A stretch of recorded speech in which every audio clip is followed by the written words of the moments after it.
పూరా local. Hi hello నమస్తే, welcome to పూరా లోకల్. నేను ప్రియాంక. తెలంగాణ అసెంబ్లీ బడ్జెట్ సమావేశాలు ఈ నెల 23 నుంచి ప్రారంభం కానున్నాయి. మండలి సమావేశాలు ఈ నెల 24 నుంచి మొదలవుతాయి.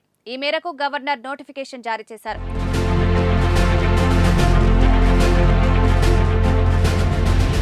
ఇక 25వ తేదీన బడ్జెట్ ప్రవేశపెట్టే అవకాశం ఉంది. మొత్తం 10 రోజుల పాటు సమావేశాల నిర్వహణకు ప్రభుత్వం సిద్ధమైంది. రైతు భరోసా, ధరణి, స్థానిక సంస్థల ఎన్నికల్లో రిజర్వేషన్లు, జాబ్ క్యాలెండర్, తెలంగాణ లోగో మార్పు, తెలంగాణ తల్లి విగ్రహం ఏర్పాటు అంశాలతో పాటు కీలక బిల్లులపై చర్చ ఆమోదం ఉంటాయని తెలిపింది.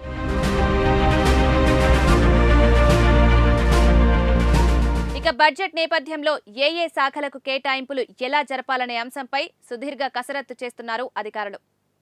ఇవి అప్డేట్స్. కీప్ వాచింగ్ పూరా లోకల్.